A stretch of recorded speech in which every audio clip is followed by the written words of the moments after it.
What is up, and welcome back to another episode of the Wizards podcast. I'm your host, Greg Finberg, and in today's episode, we're going to be talking about Wizards legend John Wall, calling it a career. Yes, John Wall announced his retirement on Tuesday after a 11-year career that spanned 9 played seasons in Washington, D.C., spent a year with Houston and a year with the Clippers before being out of the league the last couple of seasons. Certainly want to dive into the career of John because he's one of the greatest, if not the greatest, Wizards of all time. And I'm saying Wizards and not Bullets. I'm not talking about Elvin Hayes or Wes Unseld, legendary Bullets. I'm talking strictly Wizards, and I'll dive into that in a bit. But certainly, one of the best players, for Washington over the last couple of decades. Brought the Wizards and DC really back into the fold, into the NBA contention for a team that really was dormant for a while. So shout out to John. Congrats to him on an incredible career, and I want to dive into that in the beginning of this episode. But I also want to touch on the Sarr going 11 in the redraft. I know I'm a bit late to that, but I definitely have some thoughts on that whole situation. The Wizards signed a few players. Schedule came out from the last time. It's been a bit. I'm kind of taking a little bit of a hiatus. I did a lot this summer with the pod, so definitely wanted to take it easy while the NBA and Wizards news was also kind of taking a break. But that's kind of the show we have for you today. Maybe some Eurobasket stuff if we have time at the end. But I want to talk first about John Wall. Like I said at the top of the show, announced on his Instagram and Twitter as well that he is retiring from the NBA after 11 seasons. He spent 9 seasons in DC, technically 10, but only played 9. He missed that whole final season before he got traded with that Achilles injury. But I'll just say this about John, like drafted number 1 overall in 2010. This franchise really needed something, needed some spark. You had the Gilbert years, but at that point he was kind of on his way out of Washington, and you certainly didn't have any of the buzz from those good years with Gil and Antoine and Anton and Brendan Haywood and all those guys. You were kind of moving on to a new era, and John kind of bridged that gap. And he came on. He was really good his rookie year. Would have won Rookie of the Year if not for Blake Griffin sitting out his actual rookie year and then coming on and having an unreal first year in the league. But John made all rookie first team in that year. Then he went on to be a 5-time All-Star, made All-NBA third team in 2017, his best season in DC, where he averaged 23 points, nearly 11 assists, and 2 steals. He actually finished 7th in MVP voting, tied with Giannis that year, which I thought was pretty fascinating. Made an all-defense second team. So a very decorated player in terms of those types of accolades. In terms of Wizards history, played 573 games over those 9 seasons. Would have been a lot more, obviously, without those injuries. Franchise leader in steals with 976. He also leads the franchise in career assists. He's up there in the top 5 of points. He has 10,000 plus points. I believe he's third behind Brad and is it Wes, or I think it's Elvin Hayes actually who leads them. But nonetheless, John has a very decorated career. And that brings me, I saw obviously all the praise for John was warranted, and it wasn't just like Wizards Twitter.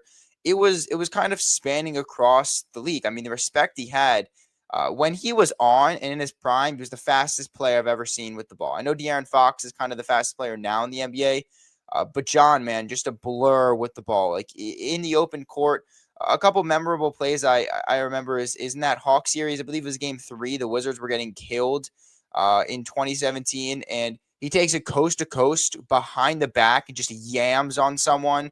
One of the most impressive plays. You had to play against OKC. I don't know if it's 2015 or 16, where he was 2-on-1 with Otto and went between the legs, bounced past Otto for the dunk.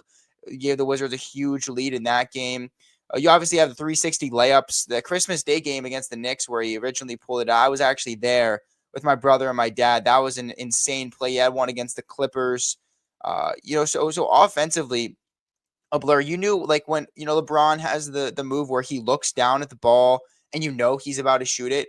John had one where he kind of had it in like his right hand and looked down or looked at the screen, and you knew he was cutting that right back with a quick cross, burst to the lane, driving, finishing strong.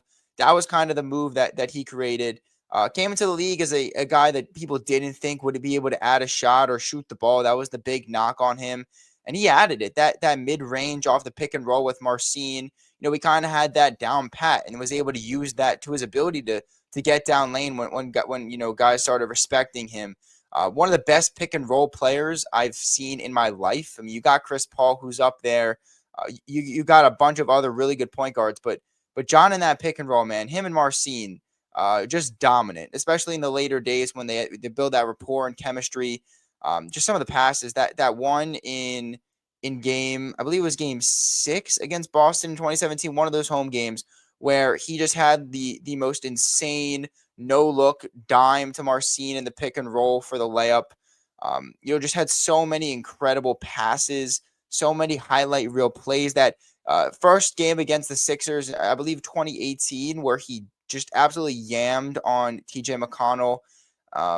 He had some big time dunks. That one against Toronto, it was in game 3 or 4 of that 2018 first round series, where he had that big time dunk.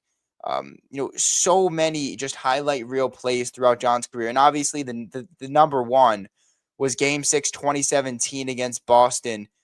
Season on the line with 10 seconds left. Wizards down 91-89 after they got, completely effed over with that BS Horford bank shot from the baseline to give the Celtics a lead. Play was to Beal off a flare screen. Didn't get it to him. John got the ball. Porter can't find anybody. Gets it to Wall. Working against Bradley for 3.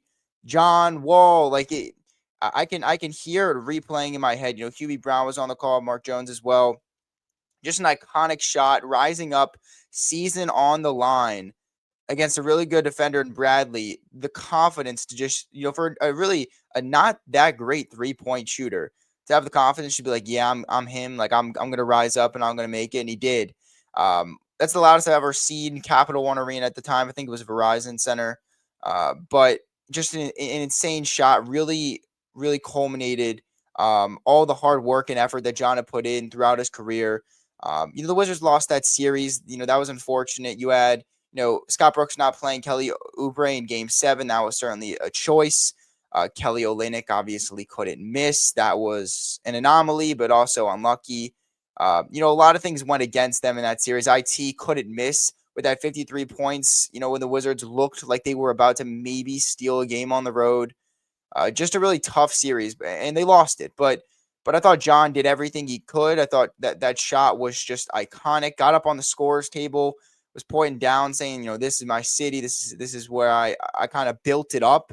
And he brought the Wizards back into relevancy. Brought basketball back to a town that was really craving it. And so, just a legendary Wizards career, legendary NBA career. Now, I don't think he's going to be a Hall of Famer. I think injuries derail that. He had, missed 41 games in the 2018, 17-18 season with that left knee injury, played the playoffs and came back. But that next year, nagging injuries in 18-19, obviously has that surgery on the heel for those bone spurs. And then a month later, like slips in the shower, slips and tears that Achilles. He's out the rest of that season and the following season. And then just when you think maybe, he'll be back, they trade him to Houston. And that's a whole nother thing. Obviously, I was personally excited to see John and Brad run it back. I knew it wouldn't be the same, but, part of me just wanted one more shot. I'm sure Wizards fans too. And I don't know if you want to say he got robbed of that, because like they made the decision to trade John. It was a bad contract, but you also got a bad contract in return in Russ, and gave up a protected first that you've still been, it's still in play today. It's a top 8 protected pick next year. And then finally, if that doesn't convey, it's 2 seconds. But they decided to make that move. And, John goes on to play okay in Houston, still dealing with injuries, out of the league the next year. Returns, plays a year for the Clippers. He had a great game when he returned to the Wizards. Didn't do too much beyond that year. And then obviously was out of the league the last couple of years. So Definitely wanted to open the show with that. And look, it should not be a debate.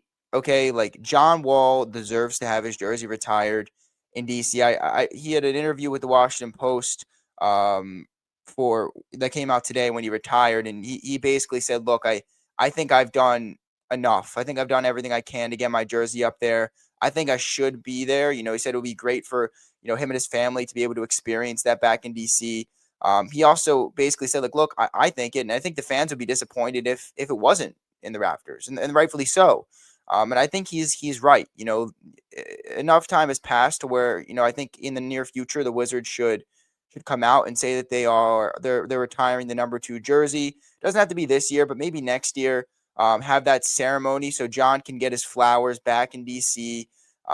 Look, this is a franchise. The bar is pretty low, and we were talking about Bradley Beal's jersey retirement possibilities a little bit over a month ago when I tweeted something out. People were really against that. I'm sure there will be some people who have reservations about Wall having his jersey retired. Never made a conference final, obviously never won the NBA Finals or even made it to the NBA Finals with the Wizards. I get that, but sometimes championships and that type of success can't determine whether or not a player had a tremendous career for that franchise. And so I think it should be pretty clear that John gets that number 2 retired. I think he knows it. I think Wizards fans know it, and I hope Ted Leonsis and the Wizards brass know it as well because it's the right decision. He's the best Wizard of all time, and I understand some people will go with Gilbert Arenas there. Like, sure. But I just think the longevity of Wall, from the get-go, right when he got in the league, was drafted by this team too, which I think certainly helps his case. Wizard through and through, number 1 pick, exceeded expectations, led this team to the playoffs 4 times, won 3 series, was really close to getting to that first conference final since 78. And that's another thing. Like, the team hasn't even made a conference final since they won since 78 or 79. So, like, it's not like you can really compare him to many other players over the last couple of decades because they haven't made it there either. I just think his body of work, off the court too, the John Wall Family Foundation, Turkey Drives, did a lot during 2020 during the pandemic for social justice. Certainly did so much off the court as well for the community. Just think that would be pretty much malpractice for this organization to not retire the number 2. Bradley Beal, it's a whole different discussion. Gilbert Arenas is a whole separate discussion. I don't think there should be any discussion. I think John Wall deserves his jersey retired in DC, and I'm looking forward to the day that happens and he gets his flowers back home. So, shout out to John. Enjoy your retirement on a really good career, both on and off the court.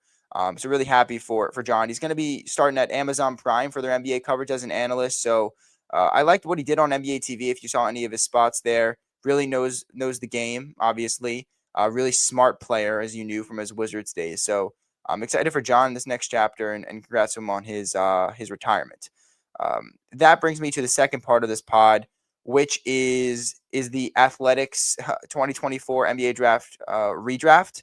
Which, number one, I'll start with this. I think it's ridiculous to do a redraft this early. Like, after 1 year sample size, I get it. Like, it's the media. I'm in the media too. Like, I understand that sometimes, like, you need content, especially in this off season where, late July after summer league and throughout all of August and most of September, you got nothing to do.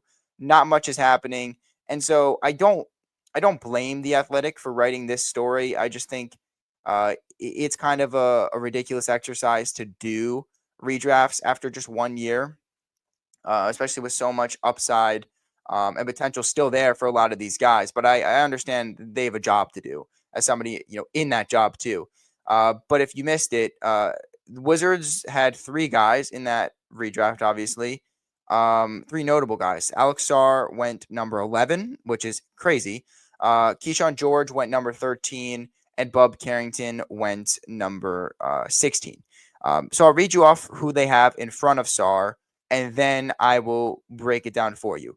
So they had in order Stephon Castle, Zachary Richache, Jaron McCain, Reed Shepard, Donovan Clingan, Matas Buzelis, Ron Holland, Zach Edey, Jalen Wells, and Khalil Ware.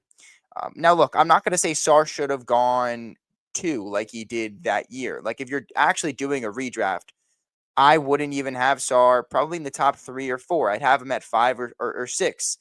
That doesn't mean if I'm the Wizards, I wouldn't still draft Sarr at 2. Like, they took him for his two-way upside, his shooting ability, his rim protection, his defensive versatility.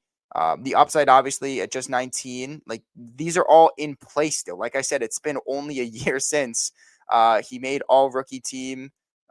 So, again, I think all-rookie first team. So, um, look, I certainly understand moving him down a little bit, but not outside the top 10. I think that's ridiculous.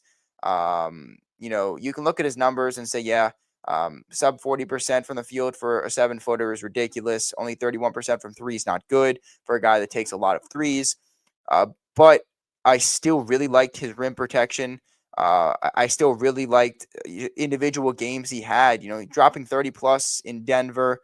Had a much stronger second half of the season than first half, and he's still 19 years old. Like I think he's 20 now, but like that's the thing. It's so hard to evaluate these guys now, and that's kind of what the redraft is doing after just a year. But I like what I saw from Sarr. I certainly don't think that he should have been outside the top 10. I mean, like the thing is like Reed Shepherd, right? I really liked Reed Shepherd coming out of the draft, and I think he just didn't play enough in Houston. But nonetheless, like Reed Shepherd, it's not like in those limited minutes he popped off. It's not like Reed Shepherd deserves again to be going in the top 5 of a redraft. Not to say that I wouldn't take him, but to say this, like if you're really going to look at Sarr and knock him for what you saw from him, just because he played big minutes on a bad team and Reed Shepherd played no minutes on a good team, that's why, again, it's a bad exercise to partake in. Because look, for all the upside, like Reed Shepherd played 52 games, 12 minutes a game. He shot 35% from the field, 34% from three, averaged 4 points and 1 assist, nearly a turnover per game. Like, what are we doing with that information and Sarr's information and say, you know what? We're only going to move Reed Shepherd back 1 pick, but Sarr back 9 because he played a lot more. Like, Reed Shepherd also shot worse from the field than Sarr, barely shot better from three than Sarr, played a lot less than Sarr. It's just the production wasn't really there for Reed, and in times it was there for Sarr on both ends. And so that's where I really fail to see like how this exercise makes sense. If you're keeping Reed Shepherd there, you're saying, you know what, I still buy the upside. I just don't think I saw enough from him. And then for Sarr, you're saying, you know what, I saw plenty. I saw plenty in those minutes to say he's not going to be a top 10 player in this draft, and I wouldn't take him in the top 10 again. Like that's really we're going that far as to say we saw this guy play big minutes on a bad team in 1 year and we're already moving him down 9 spots. But Reed Shepherd, you know what? I didn't really see much in the stats, and you didn't shoot the ball particularly well. But I don't care because you didn't play as much as Alex Sarr did, and I still buy your upside. I just don't buy his upside. I don't buy that he can get better, but I buy that in big minutes you can get better. Like that's what Sam's saying, and that's his opinion. Like clearly Sam is not as high on Alex Sarr as others, and that's fine. Like I'm not attacking Sam or his credibility. I'm just saying like it's pretty crazy to say that. And look, if Sam proves me wrong, then sure, good for Sam. But I think it's crazy to have Alex Sarr outside the top 10. I mean, again, if you're redrafting, um, Stephon Castle had a great rookie season in a perfect role for him in San Antonio. If you ask the Wizards now if you could do it again, would you draft Sarr? Would you draft Castle? I still think they would draft Alex Sarr. I think if you ask Will Dawkins, he'd still draft Alex Sarr. And so I think it's a weird exercise, certainly. But if it were me, like I'd have Castle above him. I thought Castle did, rookie of the year was tremendous, but he also didn't shoot the ball well either. Reese Shea, I think, was a little bit better than Sarr, certainly more efficient on the offensive end than Sarr. So I get that. McCain was on an insane shooting and scoring run for the Sixers before he got hurt. So I do understand that. Small sample size, but he was tremendous in those minutes. Again, you can't tell me that if the Wizards could do it again, they'd take McCain over Sarr. They just wouldn't based on upside and all that type of stuff. But I can't fault McCain. He had a better rookie year than Sarr, certainly. And then you look at number 4, Reed Shepard. I think that's ridiculous. Klingon, again, I thought he was pretty solid, but again, it's not like he was so good to be 6 spots ahead of Sarr. Don't get that. Buzelis had a good second half of the season, wasn't tremendous in the first half. Ron Holland is absurd.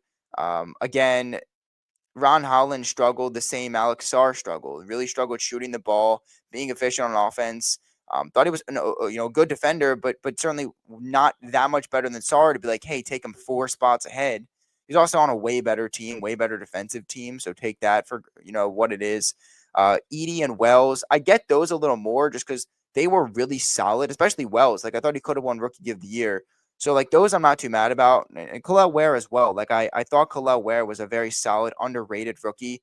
So, look, like, there's a lot of guys I think putting at a Sarr makes sense.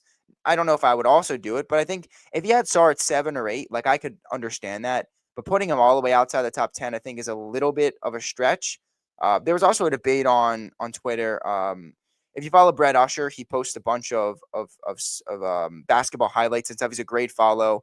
Wizards fan, and he basically called Sam out for clickbait, and then Sam kind of came back and said it's ridiculous that you would say clickbait. They resolved it all, but this whole thing did blow up because there are a lot of people, a lot of Wizards fans too, that kind of thought it was crazy to think that Alex Sarr would be outside the top 10. And then some analysts said that they agreed with what Sam was saying for Sarr. So look, it goes both ways. Sam's entitled to his opinion, but at the same time, so am I, and I have this podcast and platform, and I'm going to voice my opinion. I think moving Sarr back a little bit would have made sense, but outside the top 10, I think is a little bit too far. Then you got George at 13, Bub at 16. I think those are honestly not that bad. I think they're pretty fair assessments of them. So again, I didn't hate the entire article. I thought Sarr's moved down a little bit. Moving forward. A little bit of Wizards news to break it up. They did make a pair of signings on Tuesday. Per Chris Haynes, the Wizards signed guard Alondes Williams and forward Skal Labissiere to contracts. Again, Chris did not further report or specify which type of contracts. Now, I do know the Wizards have an open two-way spot after they waived Jalen Martin. Tristan Vukcevic, Jameer Watkins are the 2 guys on two-ways. So they could put Alondes Williams on it. I don't know if he was on a 2-way with Miami last year, but he was pretty solid for them in the G League. Averaged 18 points and 6 assists. Was really good for Wake Forest in the ACC, if I remember him from a few years ago there. The Go-Go actually traded for him. If you don't know, the Go-Go is the Wizards G League affiliate. They acquired him in a trade in early July. And so these contracts with Labissiere and Williams could just be Exhibit 10s. I'm pretty sure you get a $75,000 signing bonus if you sign an Exhibit 10 with that team before signing with their G League affiliate. Or if you sign an Exhibit 10 and then you from that sign with the G League affiliate, you get a little bit of a bonus. So maybe that's what they're doing. Maybe they're not 2-way guys. They're just training camp bodies on those Exhibit 10s who will eventually play with the Go-Go this season. We've seen that in the past, and maybe that's the case here. Labissiere has been around for a minute. He's 29 years old. Was pretty productive last year for I believe that he was on the Stockton Kings last year in the G League, averaged 16 and 8. He spent Summer League with Orlando, which is crazy. He's 29 in Summer League. He's still going. He's still trying. He was, get this, right? Skal Labissiere was selected with the 28th overall pick in the 2015 NBA draft out of Kentucky. For reference, the Wizards drafted Kelly Oubre Jr. in that same draft. I mean, that's pretty crazy to think that, he's still going. I honestly respect it. Like, a lot of these guys would have said, I'm going overseas, or, I'm calling it quits. But Labissiere's really been working to get himself back in the league. He's been pretty productive in the G League. It doesn't mean he's going to transition into the NBA at any point. It could. But I do think if you had to ask me why Washington made these moves, it would probably be for Exhibit 10s and possibly 2-way contract, or G League contract with the Go-Go at some point. So that is those signings via Chris Haynes reporting. Moving forward to the fourth part of this pod, and that's the Wizards schedule. Came out last Thursday, so I'm a bit late to the party again, but that's okay because the schedule hasn't changed, just the date of the week. There's a couple of key dates on this schedule. Obviously, the first one being the season opener on the road on October 22nd against the Milwaukee Bucks. That is probably going to be a blowout loss, and that's just, it is what it is. Milwaukee, it's not like they're, a title contender, but they have Giannis. They signed Miles Turner. They made some other, in the margin signings. Obviously, it's Washington facing their former forward and Kyle Kuzma, AJ Johnson back in Milwaukee. I don't know if that's, I think it's actually for the first time since the trade. Now, I don't think he'll play at all, but that's the opener. Washington will likely start 0-1. After that, they'll move on to another road game at Dallas. It's probably a loss too. Now, they don't have Kyrie, but they'll have a healthy Anthony Davis. That'll be Cooper Flagg as well. They still have Gafford. They have D'Angelo Russell. Like, they're a good squad. So that's probably 0-2. And then another key date there is the 26th of October. The Wizards will return to Washington for their home opener against the Charlotte Hornets. You've seen the Twitter beef between the Hornets and Wizards fans, so I'm sure that'll be a big rivalry game. Not like on the court, really, but on Twitter. I think it'll be a pretty big rivalry game, which, Wizards fans need, honestly, in a season that's probably going to be another losing one. Well, definitely a losing one, but a bad losing one. That could be a little bit of fun. They play them 4 times throughout the season, so we'll see how that goes. Some other key dates: January 9th, Jordan Poole and the Pelicans return to DC. Now, will he get a tribute? That's actually an interesting thing to think about. Like, he only spent 2 years. He was the best player those 2 years, but he only spent 2 years in DC, 2 seasons in DC before they traded him. This organization, I don't even think they gave Denny a tribute video, and now they didn't draft him. They traded him. But I'm curious actually to see if they do. I feel like I would lean 51% that they do. Just because he was kind of like their franchise guy, at least for those 2 years. Their top star.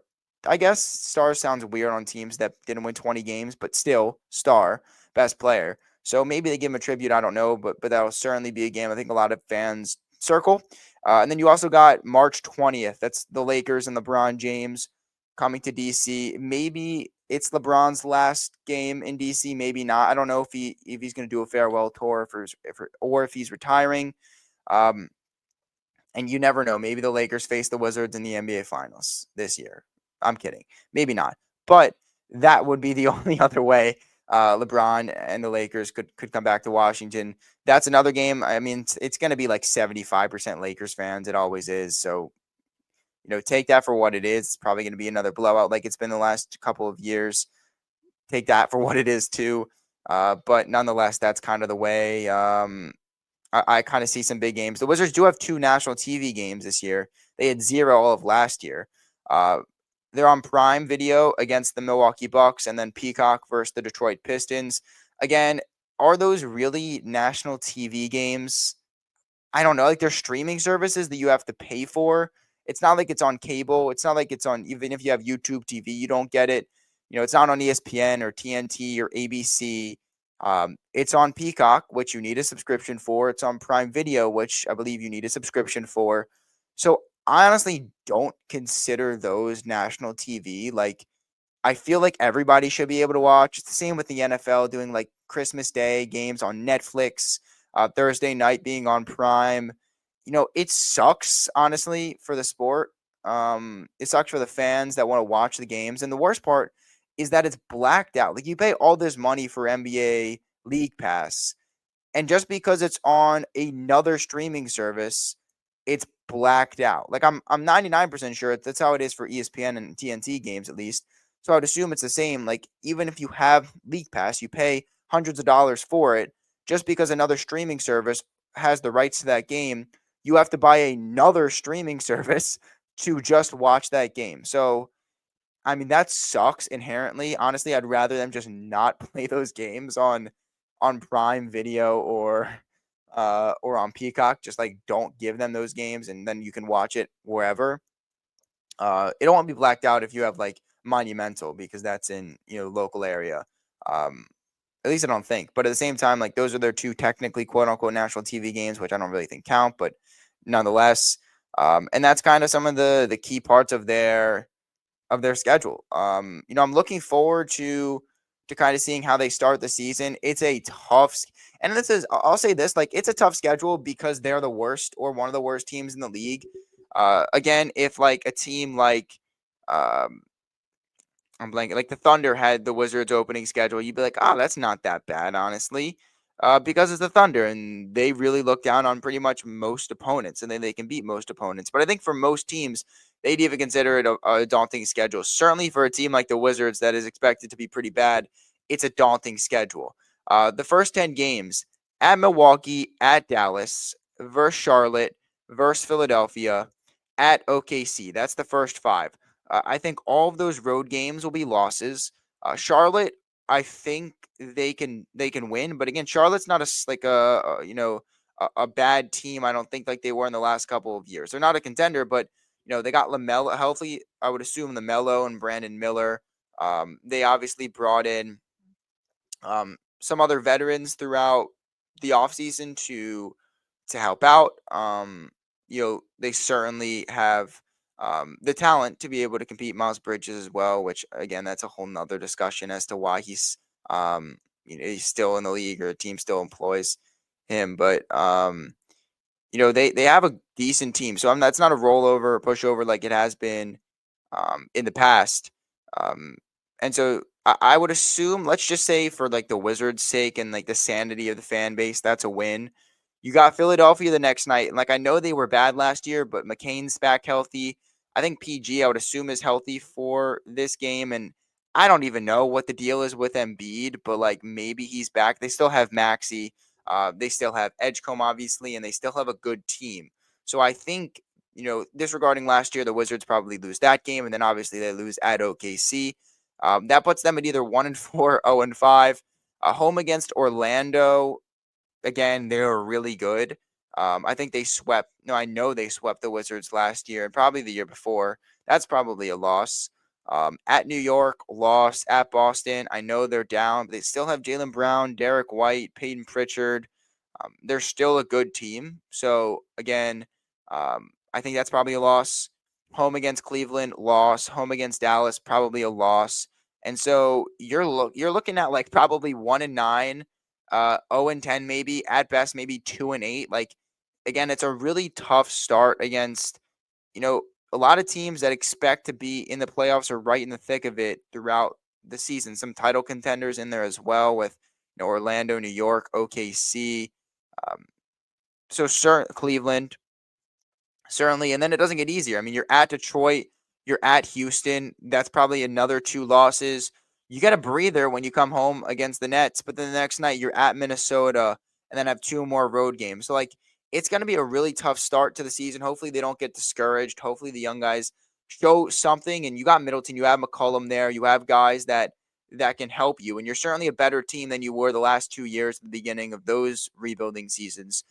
So it's a tough start, but I really do think that they should at least show a little something throughout that start, and then go in and show what they can do from there. But that's going to wrap it up for this episode. I could talk about the schedule for the whole day. I could actually go in and predict all 82 games, but I don't want to do that, and that's a pretty stupid exercise anyway. But that's going to wrap it up. Obviously, we talked about Wall. Congrats to John on a great career. Retiring, like you said, on his own terms. So shout out to him for that. Eurobasket starts on the 28th for Team France. Bilal, Koulibaly, and Alex Sarr made the final 12-man team for France. Bilal looked great in that final game against Spain, led that comeback, led that 16-2 run, made a pair of threes, had a transition bucket, has started every game. Will probably start Eurobasket with Sarr coming off the bench. So look out for that. They begin that on the 28th of August, and it'll go through September. But again, that's going to wrap it up for this episode. It's been slow throughout the offseason. I don't want to just spam these episodes when nothing's going on. We actually had stuff with John retiring, with the schedule and all that, so wanted to get some out with the signings too. But again, I don't know when you'll see me or hear from me next. Probably when some newsworthy stuff happens. So again, wanted to get this out. But yeah, shout out to John for retiring. Hope you guys enjoyed this episode, and I'll be back at some point in the near future. So again, thanks for listening, guys. Have a good one. Go Wiz.